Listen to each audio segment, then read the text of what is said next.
Hey, it's me, Renee. I'm back. So today it's the the third is correct, 3rd of September, and this video will probably come out tomorrow, maybe not tomorrow, but like come soon. But yeah, anyway, it's September. It's the beginning of September. So yeah, fall is definitely here, like officially, and it's also raining outside, so weather has got a cue, but it's not too bad weather really, I would say. But yeah, so in June I decided to do the 20 book challenge, which is like a book challenge where you try to set some books, like specific books you want to read during the summer. Sorry, I think it's like 20 book summer challenge. Maybe it's just 20 book challenge. It's one of those two.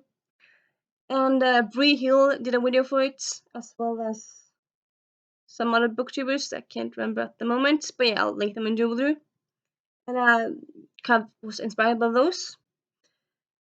And yeah, and so like the concept is like that you choose, like it could be either 15, 20, or I think also can be like 25, but like you choose a number and then you choose some titles that you want to read during the summer. So from the 1st of June till the last date in August.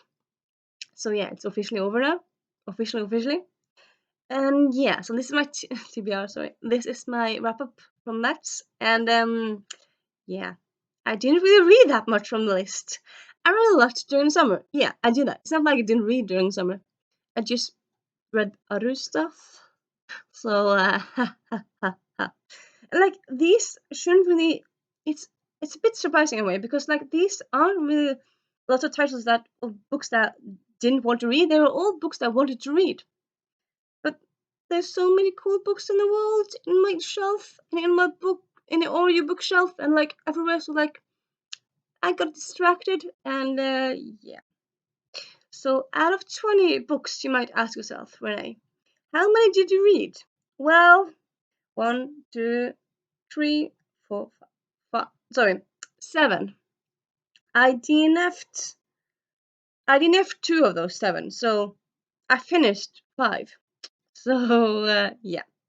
Though I plan to like read the rest like during like before the end of the year. So like who knows if it'll happen, but I want to read them before the end of the year.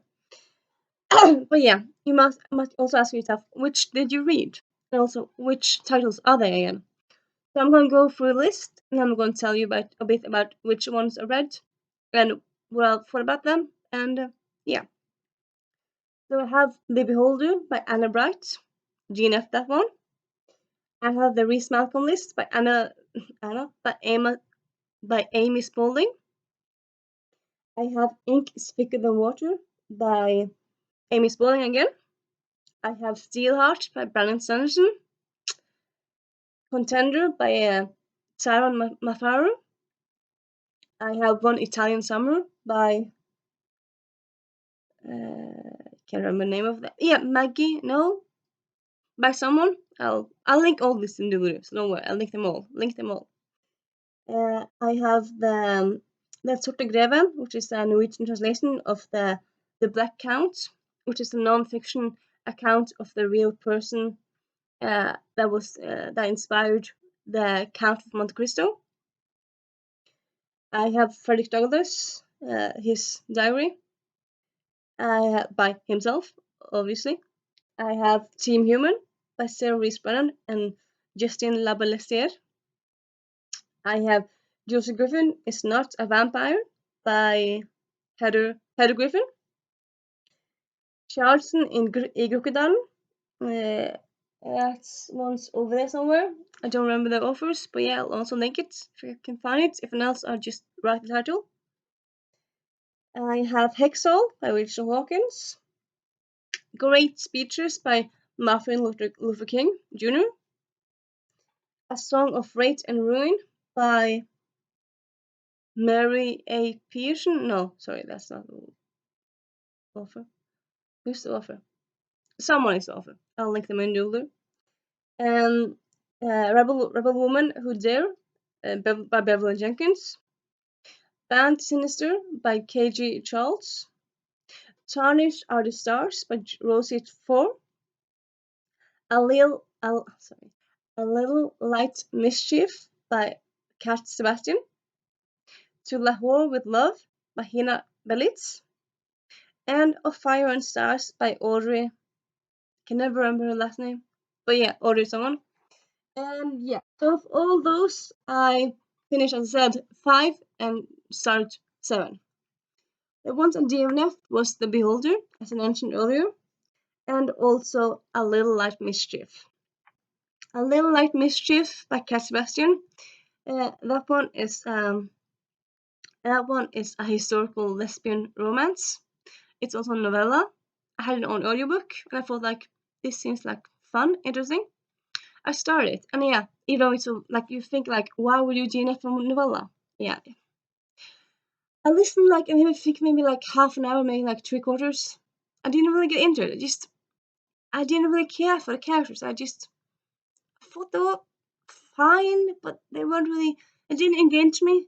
And why would I use time on a book that doesn't really interest me that much if I don't have to? Like if it's not for school. So yeah, I just DNF'd it. I heard great things about Cat Sebastian, but this one was not for me. I suppose it might be that her books in general isn't for me, but I want to try other books by her and just see, like give her another go, really. And yeah, and then also I DNF'd The Beholder by Anna Bright. Partly because part of the reason I wanted to read her was because I saw that some parts of the setting was like based in like Viking times Norway, like Viking based Norway. That sounds so cool. But like, I think I end up reading like I actually gave it like 110 pages. But like most of those pages, I was confused. You were just thrown right into action. Often that's fine, but like if you're thrown right into the action, you just like if you like something happens in the first chapter, like okay, you see it, understand it's mind blowing, but you don't really feel the impact because you're thrown into it, and then instead of being thrown into something and then stuff slowing down and you getting to know the character and stuff, it's just action, action, action, action, action, and it never stops. So you never really felt like in this one you didn't really get to know the characters, so like, and you didn't really, anyway, you didn't really get to know the world either. So like, why should I care that things are not going your way, protagonist? I don't know you. I don't know this world. I don't know why this is bad. It's not explained to me, and it just bothered me. And yeah, I suppose sometimes it can be done fine, like when you're thrown into action, and then that happens all the time. But it has to be done right. And in this book, it just wasn't. So yeah, 110 pages into, I just gave up. I gave up. So yeah, the Rees Malcolm list by Amy Spalding, also Ink is Thick in the Water, were both rereads. I both enjoy them this time around, though it's been a while since I read them, and now rereading now, I felt like they were fine. They were fine. They were very, very enjoyable. But I felt like, but I don't really think I'll be reading you again. So both of them are going to charity. Like other people should enjoy it. Like if I want to reread them, why should I keep them really? So yeah, they're really good books though. Like if you want to read a good contemporary book, you should check them both out. So Rees Malcolm list, I have some reservations to part of it, but all in all, it's really good. So yeah. Then One Italian Summer, I thought it started good, and then the end I thought like, is this how it is? Like I felt it was like confusing. It didn't really know if it wanted to be a comic, like it didn't really know if it wanted to be a funny book, or if it wanted to be a serious book, or if it wanted to be a romance. It was just kind of all over the place, tone wise and all that stuff. So it just kind of, so yeah, I didn't like that. Josie Griffin is not a vampire. It was delightful to reread, very fun. It was still enjoyable and fun. Though I also realized like I won't be reading it again, so it's also going to charity. But yeah, I really liked like it was a fun take on the YA paranormal trend from like 2009 to like 2010. There were lots of these. You had vampires, you had werewolves, you had fairies, you have Greek gods, and this book put them all in one book. And it was like a very fun twist on it.